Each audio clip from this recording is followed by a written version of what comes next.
ഫെബ്രുവരി 22 കോർട്ടോണയിലെ വിശുദ്ധ മാർഗരറ്റ്. സാഹചര്യത്തിന്റെ സമ്മർദ്ദത്താൽ സ്നേഹത്തിന് വേണ്ടി വഴിതെറ്റിപ്പോയ ഒരു സുന്ദരിയാണ് കോർട്ടോണയിലെ മാർഗരറ്റ്.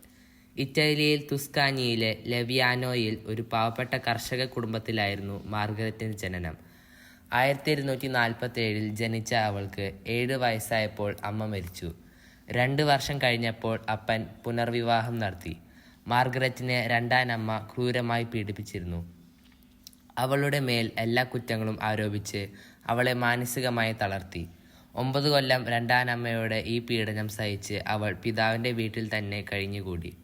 ഒരിറ്റ് സ്നേഹത്തിന് വേണ്ടി ദാഹിച്ച മാർഗരറ്റ് അയൽവാസിയായ മെന്തോ പുൾച്ചിയാനോയിൽ നിന്നുള്ള ധനിക യുവാവ് ആർസേനയോയുമായി സ്നേഹത്തിലായി.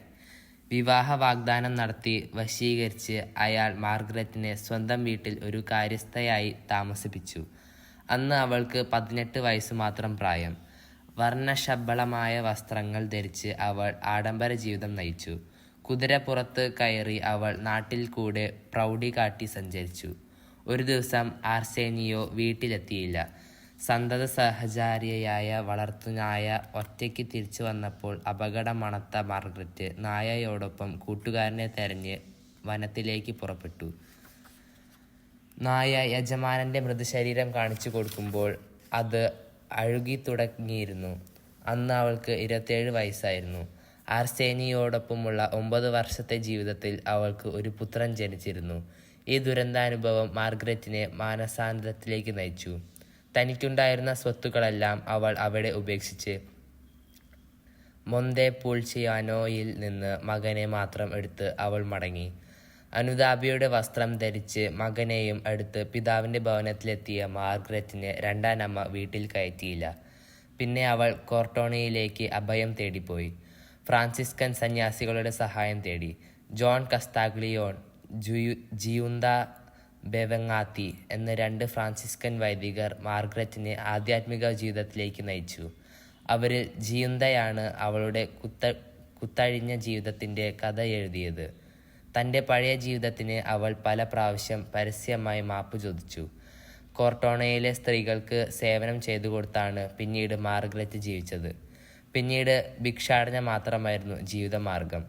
അപ്പോൾ പ്രാർത്ഥിക്കുന്നതിന് അവൾക്ക് കൂടുതൽ സമയം കിട്ടി. 3 വർഷത്തെ ഭിക്ഷാടന ജീവിതം കണ്ട് തൃപ്തരായ സന്യാസികൾ മാർഗരറ്റിനെ 3-ാം സഭയിൽ അംഗമാക്കി. കടുത്ത ഇന്ദ്രിയ നിഗ്രഹത്തിലും പരിത്യാഗത്തിലുമാണ് മാർഗരറ്റ് ശിക്ഷണകാലം ജീവിച്ചു പോന്നത്. അവൾക്ക് പല ദൈവിക ദർശനങ്ങളും ലഭിച്ചിരുന്നു. എന്നാൽ പൊതുജനം മാർഗരറ്റിനെ സംശയദൃഷ്ടിയോടെയാണ് കണ്ടിരുന്നത്. ക്രമേണ അവർക്ക് വിശ്വാസം തോന്നി തുടങ്ങി. സ്ഥലത്തെ മെത്രാന്റെ അനുമതിയോടെ മാർഗരറ്റ് കോർട്ടോണയിൽ ഒരു ആശുപത്രി തുടങ്ങി. അവിടെ നഴ്സുമാർ എല്ലാവരും തന്നെ ഫ്രാൻസിസ്കൻ 3-ാം സഭക്കാരായിരുന്നു. പിന്നെ അവർ പോവാറിലെ എന്ന സമൂഹമായി തീർന്നു. അത് വളർന്ന് കാരുണ്യമാതാവിൻ്റെ സഹോദരികൾ എന്ന 3-ാം സഭ സമൂഹമായി. അസാധാരണമായ പല കൃപകളും മാർഗരറ്റിന് ലഭിച്ചിരുന്നു. ഞാൻ നിന്നെ പാപികളുടെ ഒരു കണ്ണാടിയാക്കിയിരിക്കുന്നു. നിരാശയിൽ നീറി കഴിഞ്ഞവർക്ക് നീ ഒരു വഴിയാണ്. കഠിന പാപികളോട് കരുണ കാണിക്കാനും അവരെ രക്ഷിക്കാനും എങ്ങനെ എപ്പോഴും ഞാൻ തയ്യാറാണെന്ന് എല്ലാ പാപികളും നിന്നിൽ നിന്ന് പഠിക്കും. ഈശോ ഒരിക്കൽ മാർഗരറ്റിനോട് ഇങ്ങനെ പറഞ്ഞിരുന്നു. ജീവിതത്തിൻ്റെ അവസാന കാലമായപ്പോൾ മാർഗരറ്റിൻ്റെ പ്രാർത്ഥന വഴിയായി പല കഠിന പാപികളും മാനസാന്തരപ്പെട്ടു. പലർക്കും രോഗശാന്തി ലഭിച്ചു. അവളുടെ മരണം കർത്താവ് മുൻകൂട്ടി അറിയിച്ചിരുന്നു. കോർട്ടോണയിൽ വിശുദ്ധ മാർഗരറ്റിൻ്റെ നാമത്തിൽ നിർമ്മിക്കപ്പെട്ട ബസിലിക്കയുടെ പ്രധാന അൾത്താരയുടെ അടിയിലെ കണ്ണാടി കൂട്ടിൽ ഇന്നും മാർഗരറ്റിൻ്റെ അഴിവില്ലാത്ത ഭൗതിക ശരീരം സൂക്ഷിക്കപ്പെട്ടിരിക്കുന്നു. 1728 മെയ് 16 13-ാം ബെനഡിക്റ്റ് മാർപ്പാപ്പ കോർട്ടോണയിലെ മാർഗരറ്റിനെ വിശുദ്ധയായി പ്രഖ്യാപിച്ചു. വിചിന്തനം. എൻ്റെ ആത്മാവെ കർത്താവിനെ വാഴ്ത്തുക. അവിടുന്ന് നൽകിയ അനുഗ്രഹം ഒന്നും മറക്കരുത്. അവിടുന്ന് നിൻ്റെ അകൃത്യങ്ങൾ ക്ഷമിക്കുന്നു, നിൻ്റെ രോഗങ്ങൾ സുഖപ്പെടുത്തുന്നു. സങ്കീർത്തനം 103 2-3.